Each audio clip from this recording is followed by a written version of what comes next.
This is another Humanities Montana virtual Montana Conversations program, and I'm very excited to welcome Jenny Bevill from the Missoula Art Museum today. Jenny, will you tell us what we're going to do? Yes, thanks Sam, and thanks Humanities Montana for inviting me to do this. I'm going to be doing kind of a mini version of my workshop, which is called Live, Work, Play, How Can Art Bring Us Together? And all of my workshops are built around works of contemporary art and conversations that we have around those works, sort of bringing us together, sometimes allowing us to explore issues that are hard to talk about just without something to focus on. And today we're actually going to be focusing on a curriculum and some work from the Missoula Art Museum's new distance learning platform, which is called Museum as Megaphone. And we're going to be working with contemporary American Indian art. So I like to start all of my workshops with a little icebreaker. And because my microscopic knowledge of neuroscience, I have learned that you can't be anxious and laughing at the same time. So I always like to start off with something that's going to get us laughing. And in fact, today's workshop also has an artwork that has some humor in it. So I thought that would be a good match. So if you're watching and you want to play along, you'll need something to draw with and something to draw on. Anything that you have around the house or have handy, and Sam and I are going to be partners. You'll need a partner, but if you're watching, you can use one of us as your partner. If you're using this workshop with a group, everybody get a partner. So there's only 2 rules for this, and you'll only be drawing for 1 minute. It'll feel like a really long minute. But the 2 rules are your pencil or your drawing tool is magnetized to your paper. So while you're drawing, you're not lifting your drawing tool. It's always staying there. And your eyes are magnetized to your partner's face. So when I do this with kids, they go, because sometimes it helps to really open your eyes wide. So we'll be drawing for 1 minute. We'll be drawing each other simultaneously, and we will not be moving our eyes or our pencil from the paper that whole time. And then we'll share our masterpieces with each other. So I'm going to give us a 1 minute timer, and magnetize your pencil, magnetize your eyes, and go. I'm going to hold mine up so you can see how I'm not lifting my pencil from the paper.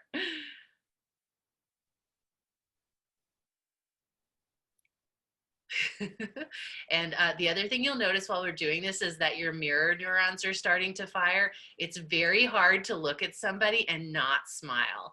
And you might have noticed that the smile came out right away. Yep.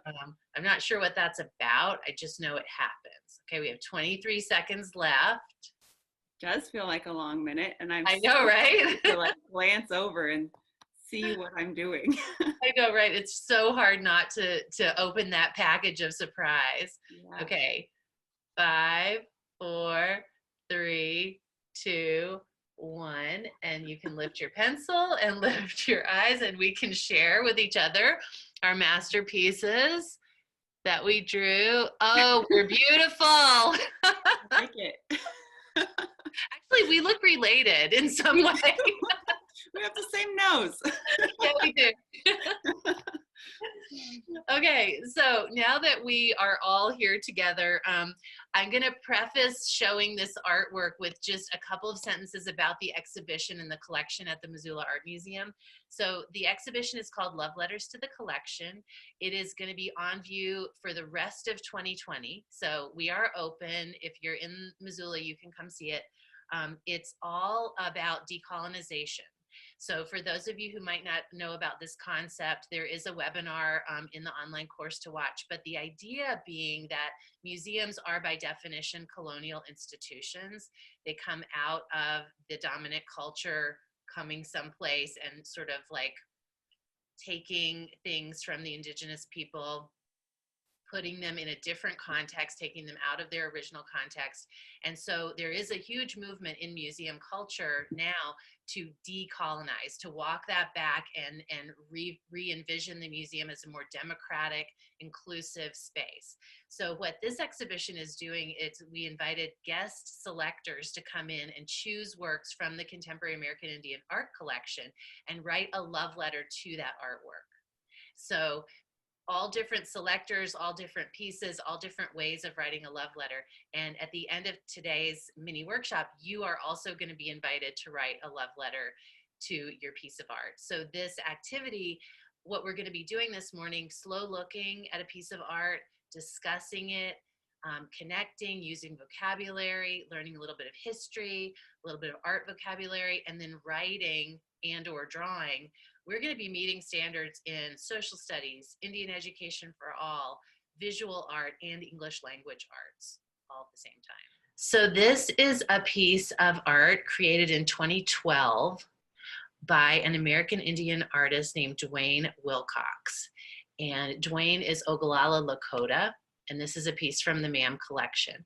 So the first question we always ask in the slow looking conversation is, what do you notice? So this is a way to slow our looking down. So we don't jump right to interpretation or value judgments. We spend some time really deeply looking. So Sam, I'll just ask you, what do you notice when you look at this piece of art? I noticed there are 5 people in kind of 2 different groups. There looks like 3 Native American men, and then white man and white woman, and a little Chihuahua kind of dog. The Native American people are in like traditional looking dress, and the white people are tourists, very obviously tourists to me. Traditional tourist dress. Yeah. So we're noticing there's 2 different groups, and we're noticing their clothing right off the bat. And then what about the composition? Like if I wasn't actually looking at the piece, what would you be telling me about how the 2 groups are interacting? There's a space between them. The Native American people have like cameras, and they're taking photographs of the tourists. And there's a division. They're not all in one group. They're in 2 separate groups. And yeah, one thing I hadn't actually named that division or that space until you said that. And that's what these conversations can really do, is help us notice things we didn't notice, or maybe we noticed subconsciously, excuse me, but we didn't actually name. And I did definitely notice the 2 groups are facing each other. One group is kind of active. The Native men are kind of active. They've got a cell phone recording. They've got cameras. They're kind of indicating, what the white people should do. And the white people are kind of passively, being photographed. Almost posing. Almost posing, yeah. Yeah, and what about, so we've noticed a little bit about what Dwayne is depicting here. What about the paper that he's depicting it on? Is there anything we're noticing about that? Yeah, it's like lined paper. It says Township of, and there's Justice of the Peace, Judge, Elections. So it's some sort of like official. Is it ledger paper? It is ledger paper, yeah. So we're noticing he's using repurposed paper, which ledger art was a traditional, well, I wouldn't say traditional, a historical form that American Indian artists used in the late 18th century, 19th century. Sorry, I'm really bad with dates.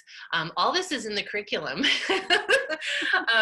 And so Dwayne is taking this historical form and bringing it into the present day, into contemporary art. So he's referencing a time when forts were being established by the US government in the West to dominate Indian cultures, and they brought all this paperwork with them. I keep wanting to put quotes around everything. Paperwork with them, and so he's using that type of paper today. It also has R's and D's down the, like a stripe kind of going across. Yeah. The ledger paper is turned. So I'm guessing that's Republican and Democrat. I don't know if it is or not, but that's one thing that's amazing about contemporary art, is like we can read different things into it. So with the convention just happening, it definitely, that's at the forefront. And there's some kind of signature over here, it looks like, too. I'm not sure if that's his signature and there's a number here on the paper as well. So, okay, so our first question, as we're always getting to know a piece of art, is what do we notice? And we try to not interpret. Then our next question is what do we wonder? So those two questions are always the same no matter what. And the reason for that is everyone can notice something and everyone can wonder something. You don't need any special skills or anything to do that. So let's name maybe a couple things, Sam, that we're curious about. I wonder where they are. There's no landscape, there's no background. Yeah. So I can imagine a lot of things, but I wonder where they are. And then I wonder what they're actually saying to each other and how they got into this setup. Yeah, so that would be an exercise you could do if you wanted to do another activity here. You could say imagine speech bubbles or thought bubbles, coming off of each of these characters. Another thing to do would be to act it out. So if you were in person, you could have people get into these poses. Sometimes feeling a pose in your body, you really learn a lot more about what's going on in the picture. So my next question is this funny? Yes. Yeah. Yeah. So how is Dwayne Wilcox making it funny? Well, he's flipped the expected roles. So what you would normally expect would be the white people with the cameras asking the indigenous people to pose. Right. So that's kind of funny to see it differently. But there's like the little chihuahua, there's like the pot leaf on the guy's Yeah. shirt. He's like, the man is he's like got a long braid but also is balding and then has a little hat. Like just there's some humor in how he's depicted the tourists. Yeah, it's like he's got this visor on, but his bald head is still exposed. Yeah. And then it's interesting too, the Indians also, there's some humor. This guy's got his sunglasses on top, and he's got his cell phone here. And this guy's kind of beckoning, maybe come a little closer so we can get a better look. And so, yeah, he's putting a lot of humor into all of it. And also the deadpan faces. The way he doesn't really give much away with anybody's expression. He often doesn't put eyes or mouths on his characters. Yeah, so it's partly funny because they're all so serious in this kind of absurd situation. Yeah. Yeah. And so you kind of like went to my next question too, which is about what is he subverting or challenging here? And it's the expected roles of who is going to be on, behind the camera and who is in front of the camera. Yes, exactly. So when we're bringing a discussion of stereotypes into the classroom or anywhere, sometimes it's really a lot easier to talk about stereotypes if we've got a jumping off point, and Wilcox makes it so easy to access because he's using the humor. I want to share the title with you now, and notice I did not share the title first because I wanted us to have a moment to unpack it ourselves before we got the title. But the title is the title is Wow, Full-Blooded White People. And all of Dwayne's pieces have these humorous titles to go with them. And so it's also another sort of reference to the blood quantum, I don't even know what to call it, ruling that the US government imposed on Native people, or still does impose on Native people, to become enrolled tribal members, to have to satisfy a blood quantum. A percentage of your blood would have to be Native blood. So he's flipping that script on white people in general with the title. So yeah, flipping perspective is something that contemporary art is really good for doing. So if you're hoping to have a conversation about that, it's a really good idea to have an artwork to go with it. And I want to share, before we get to writing our own love letters, I'd like to share in this curriculum online, which we can give you the link to, the discussion questions are here. So anyone could lead this discussion in their classroom as well. And so we also always want to preference the artist's voice. So I want to let us hear from Dwayne. This is his acceptance speech when he received the Governor's Award in the Arts in 2019. And it's just a minute. I thought of it as journalism. Since you didn't know how to write, you could draw a picture of an event, and that was interpreted through the individual historian with that image. So that's kind of what I wanted it to be. As far as the imaging goes, it's like, your your emotions change while you're working on some things. Yeah, I like to do humor because I enjoy it. Day-to-day life, humor, things like that, just natural things you did daily. Then I interpreted that with my own life and said, "What's fun here? Let's do the things that's kind of interesting or mocking the outside culture influencing ours." I think if you have passion in this career field and if you just stick with it, whatever it is that you desire out of it will come to you. It's a lifelong thing, so it's nice to be acknowledged for the things that you do. It's everybody wants that, and it's humbling. It makes such a difference to see and hear the artist. We can talk about the work of the artist, but in every module that we were able to in this course, we add a video so we can hear from the artist.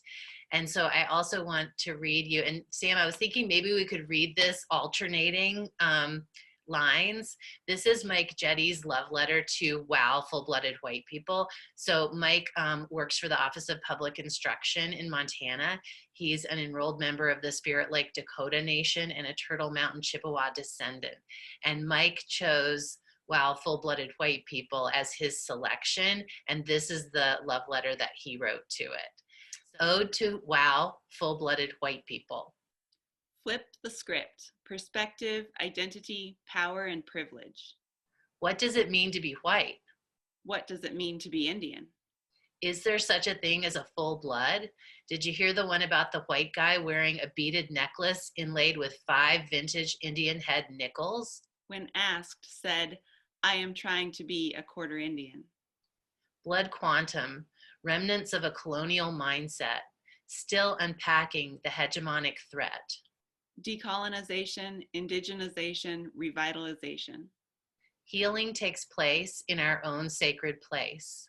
This artwork hits you where it counts, in the heart and in the head, and even makes you laugh out loud. Thank you for doing that with me. And so then we get to the writing and making part of the workshop. So you can create your own love letter to WOW, full-blooded white people. And each artwork in the curriculum has its own email address. So whitepeople@MissoulaArtMuseum.org is the email address for this artwork. And I've given some examples here. If I were with you in person, I might have brought some ledger paper, but ledger paper can be any found paper. So if you have an old notebook, if you have some junk mail, anything that you have around the house, and with times being as they are with our shared experience worldwide that we're all living through right now, we are trying to make all of our art workshops accessible with things you might have around the house, because we know it's a hard time for people to go out and find specific art supplies. And really, to be an artist, you don't need fancy supplies, as we've learned throughout history. So yeah, find some scrap paper, some colored pencils, some markers. You could use collage. Wilcox uses colored pencils primarily. And so, and maybe think of a humorous way to write a love letter to this humorous artwork. And you can also share it via hashtags, Ma'am Love Letters or Museum is Megaphone on our social media. And if you do, we might repost it. Awesome.